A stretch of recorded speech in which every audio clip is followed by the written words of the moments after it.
तुम तकल्लुफ को भी इखलास समझते हो फराज, दोस्त होता नहीं हर हाथ मिलाने वाला। नमस्कार, मैं हयात कलीम मेहर और आप देख रहे हैं द बवाल। बाड़मेर जिले की बायतू विधानसभा के पाटोदी क्षेत्र में घटित ये वारदात सिर्फ एक इंसान की हत्या नहीं है, बल्कि इसने पूरे थार की राजनीति और समाज पर कई गहरे सवाल खड़े कर दिए। रात के अंधेरे में एक मुस्लिम बुजुर्ग बरकत खान, जो पेशे से एक साधारण ड्राइवर था, को घर से उठा लिया गया और इतनी बेरहमी से उस पर वार किए गए कि उसने मौके पर ही दम तोड़ दिया। बरकत खान की उम्र 50 साल थी और उसका जीवन गरीबी और संघर्ष से भरा हुआ था। सवाल यही है कि उस इंसान ने आखिर किसका क्या बिगाड़ा था कि उसकी जान ले ली गई। ये घटना यूं ही थार को झकझोरने वाली नहीं है, क्योंकि इससे पहले जैसलमेर के डांगरी गांव में खेत सिंह नामक युवक की पीट पीट कर हत्या कर दी गई थी। डांगरी में आरोपी मुस्लिम समुदाय से थे। उस समय भाजपा समेत तमाम नेताओं ने मंचों से, सोशल मीडिया से और अखबारों में बयानबाजी की। मुस्लिम समाज को कटघरे में खड़ा किया गया, धर्म पर तकरीरें की गई, यहाँ तक कि कहा गया कि अपराधी का कोई धर्म नहीं, लेकिन ये धर्म विशेष के लोग समाज को बिगाड़ रहे हैं। प्रशासन ने आरोपियों पर कार्रवाई की और बुलडोजर तक चला दिया गया। उस समय मुस्लिम समाज खेत सिंह को न्याय दिलाने के लिए खड़ा था। अपराधी कोई भी हो, अपराधी अपराधी होता है। लेकिन अब जब वही घटना पाटोदी में हुई, फर्क बस इतना है कि इस बार शिकार मुस्लिम है। गरीब बरकत खान की हत्या के बाद वही नेता खामोश हैं जो डांगरी में आरोपियों को कोसते नहीं थक रहे थे। वे आज क्यों चुप हैं? क्या अब उनके लिए अपराधी अपराधी नहीं रहा? क्या इंसाफ का पैमाना अब पीड़ित के धर्म से तय होगा? वही सरहद के सुल्तान से लेकर बाड़मेर के पावर सेंटर तक के नेता इस मामले पर चुप हैं। उन्हें भी इस मामले पर चुप्पी रखने के बजाय बरकत को न्याय दिलाने के लिए आगे आना चाहिए। ये सवाल सिर्फ भाजपा या अन्य पार्टियों के नेताओं से नहीं है, बल्कि उन नेताओं से भी है जो खुद को मुस्लिम समाज का बड़ा चेहरा बताते हैं। गफूर खान, अमीन खान, फतेह खान जैसे नेता जो हर बड़े मंच पर मुस्लिम समाज की नुमाइंदगी का दावा करते हैं, आज खामोश क्यों हैं? बरकत खान भी तो उन्हीं की कौम का था, उसकी जान भी उसी भाईचारे का हिस्सा थी जिसकी दुआई ये नेता मंचों से देते रहते हैं। लेकिन जब असल में खड़े होने का वक्त आया तो सबकी जुबान बंद क्यों हो गई है? क्या ये खामोशी इस बात की गवाही नहीं देती कि मुस्लिम नेताओं की राजनीति भी हरीश चौधरी के इशारे पर चलती है?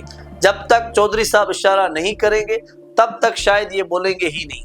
अब बात करते हैं हरीश चौधरी की।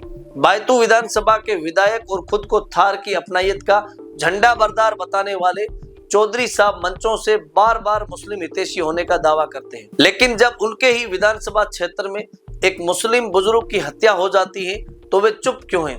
क्या बरकत खान का खून उन्हें दिखाई नहीं देता, या फिर ये सच है कि उनकी जुबान सिर्फ चुनावी मंचों पर ही चलती है और बाकी समय वे चुप रहकर सत्ता की सीढ़ियां चढ़ने का खेल खेलते हैं? ये वही हरीश चौधरी है जो हर सभा में हिंदू मुस्लिम भाईचारे का पाठ पढ़ाते हैं।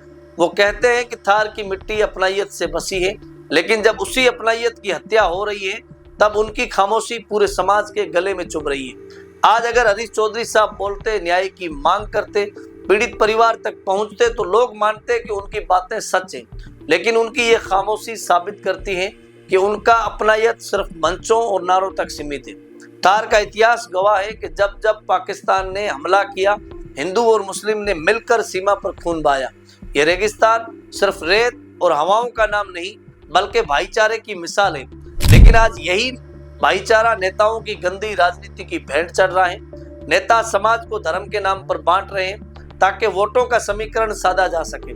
सवाल यह है कि सदियों से साथ रहने वाले हिंदू मुस्लिम को आखिर कौन दुश्मन बना रहा है? प्रशासन की भूमिका पर भी सवाल कम नहीं है।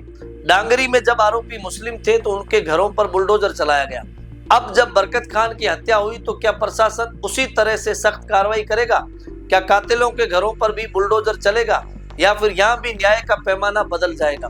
बरकत खान गरीब ड्राइवर था, उसका परिवार उसकी रोजी रोटी पर टिका हुआ था।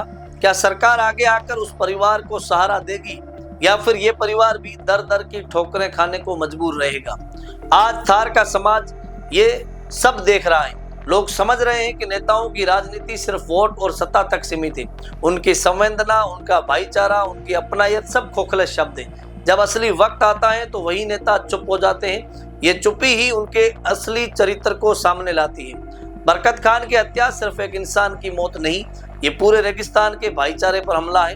अगर इस मामले में भी इंसाफ अधूरा रह गया तो ये थार कि उस परंपरा पर धब्बा होगा जो सदियों से भाईचारे की मिसाल देती रही है। आज जरूरत है समाज इस ढोंग को पहचाने। अपराधी का कोई धर्म नहीं होता। अगर डांगरी में बुलडोजर चल सकता है तो पाटौदी में क्यों नहीं? अगर खेत सिंह के लिए इंसाफ की मांग हो सकती है तो बरकत खान के लिए क्यों नहीं? इंसाफ आधा अधूरा नहीं हो सकता। इंसाफ अगर है तो सबके लिए बराबर होना चाहिए।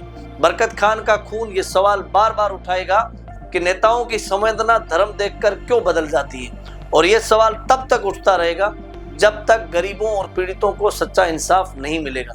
तब तक देखते रहिए और जुड़े रहिए द बवाल के साथ। शुक्रिया।